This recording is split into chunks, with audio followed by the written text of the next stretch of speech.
Ya baik anak-anak, kita lanjutkan lagi untuk materi. Jadi ini metabolisme untuk part 2, itu kita membahas tentang katabolisme. Nah, untuk reaksi katabolisme sendiri kita punya bahan yaitu C6H12O6 di glukosa, direaksikan dengan oksigen menjadi air plus CO2 plus energi. Nah, ini. Jadi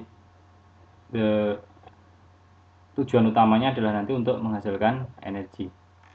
Oke, kita lihat dari skema ini.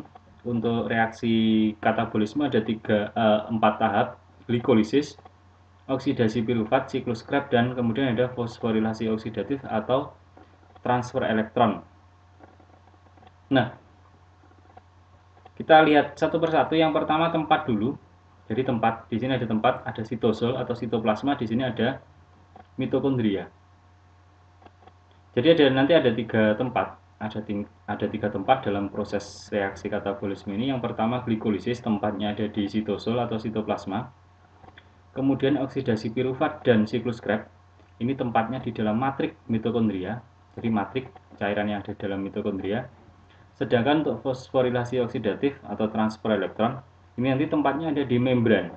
Jadi ada di membran dalam mitokondria. Membran mitokondria ada 2, ini membran luar, ini membran dalam. Nah, untuk fosforilasi oksidatif atau transfer elektron nanti tempatnya ada di membran dalam ini. Ya, kita lihat yang pertama dulu. Jadi bahan baku untuk katabolisme adalah glukosa.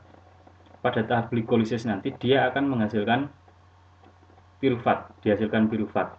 Selain menghasilkan pirufat, glikolisis nanti akan menghasilkan NADH dan juga ATP secara langsung.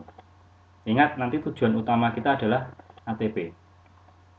Selanjutnya pada proses oksidasi pirufat atau reaksi antara. Nah, di sini nanti juga akan dihasilkan NADH. Ada NADH yang dihasilkan di sini. Selain itu ada juga dihasilkan CO2. Ingat, di sini ada NADH ya. Keberadaan NADH nanti penting ketika kita nanti membahas ke tahap berikutnya. Tempatnya ada di matrik mitokondria. Selanjutnya asetil koenzim A nanti masuk ke siklus Krebs. Nah, pada siklus Krebs nanti akan dihasilkan ATP juga dan dihasilkan NADH serta FADH. Kemudian langkah selanjutnya adalah NADH yang dihasilkan pada glikolisis, oksidasi pirufat dan juga siklus Krebs, baik NADH maupun FADH, akan masuk ke dalam mekanisme transfer elektron untuk melakukan proses fosforilasi oksidatif sehingga nanti dikonversi menjadi ATP. Nah, ini overview dari proses katabolisme secara umum. Nah, untuk selanjutnya kita lihat satu persatu. Nah, sebelum kita melihat satu persatu, nanti coba kalian tuliskan di sini ya.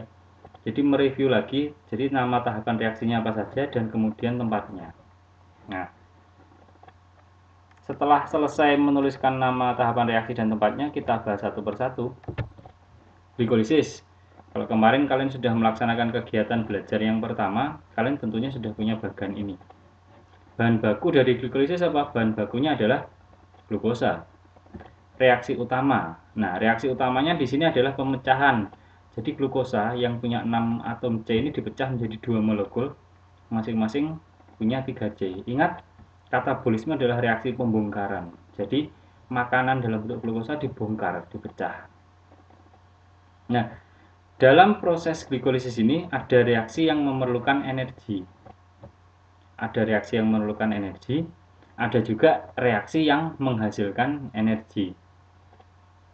Jika dihitung secara matematika, energi yang diperlukan ada 2. 1, 2 ini. Dan yang dihasilkan ada 4. Kita lihat 1, 2, 3, 4. Sehingga dalam proses glikolisis akan menghasilkan energi bersih atau ATP sebanyak 2.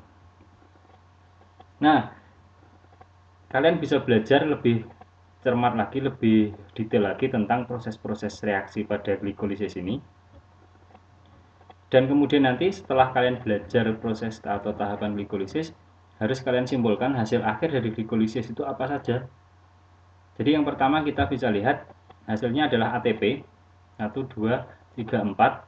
Dihasilkan 4 tapi tadi digunakan 2 sehingga hasil bersihnya adalah 2 ATP.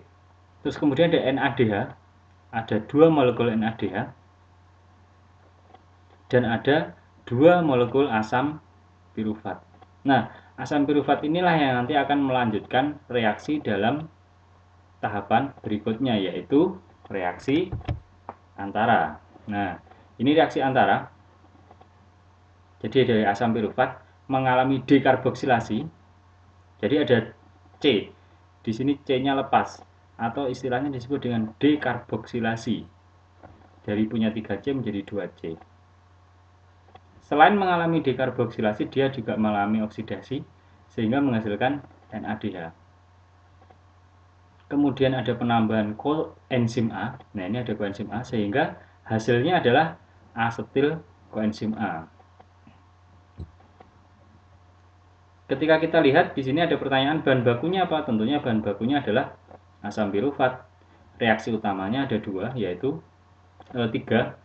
Ada dekarboksilasi, ada oksidasi, dan ada penambahan koenzim A. Hasilnya menjadi asetil koenzim A, CO2, dan NADH. Nah, silahkan kalian nanti tuliskan kembali terkait dengan bahan baku, reaksi utama, dan hasil akhir. Oke, selanjutnya kita akan masuk ke siklus Krebs. Ya, jadi pada siklus Krebs di sini bahan bakunya adalah asetil koenzim A. Asetil koenzim A. Ketika kita punya dari molekul 1 glukosa, dia akan menjadi 2 pirufat, kemudian 2 asam pirufat nanti pada proses pada proses dekarboksilasi oksidasi atau reaksi antara menjadi 2 asetil CoA. Nah, masing-masing asetil CoA nanti akan masuk ke dalam siklus Krebs. Sehingga jika kita ditanya dari 1 molekul glukosa, maka tentunya akan ada 2 siklus Krebs di sini. Nah, kita lihat saja. Jadi glukosa jadi asetil CoA. Nah, asetil CoA ini bagaimana dia bisa masuk ke reaksi? Ini dia bereaksi dengan oksaloasetat sehingga menjadi asam sitrat. Proses terus dan selanjutnya kita lihat prosesnya secara keseluruhan ini sampai akhirnya nanti kita bisa mengambil kesimpulan. Kita simpulkan saja. Jadi NADH yang dihasilkan. Jadi dalam proses siklus Krebs nanti dia menghasilkan NADH. NADH ada 1, 2, 3. Selain NADH ada juga FADH. Selain NADH dan FADH ada juga dihasilkan CO2 dan kemudian dihasilkan GTP. Nah, GTP ini nanti dapat dikonversi menjadi ATP. Jadi kalau kita bisa simpulkan dari satu siklus Krebs, akan dihasilkan 3 NADH, 1 FADH, 3 NADH, dan 1 ATP dari GTP. Ya, demikian sampai siklus Krebs. Nanti kita akan lanjutkan ke bagian yang ketiga. Silahkan dilengkapi dulu untuk catatan kalian mulai dari nomor 2, nomor 3, nomor 4, nomor 5. Berarti sudah ada 5 pertanyaan atau 5 kesimpulan yang harus kalian tuliskan. Untuk selanjutnya kita nanti bisa masuk ke bagian yang ketiga.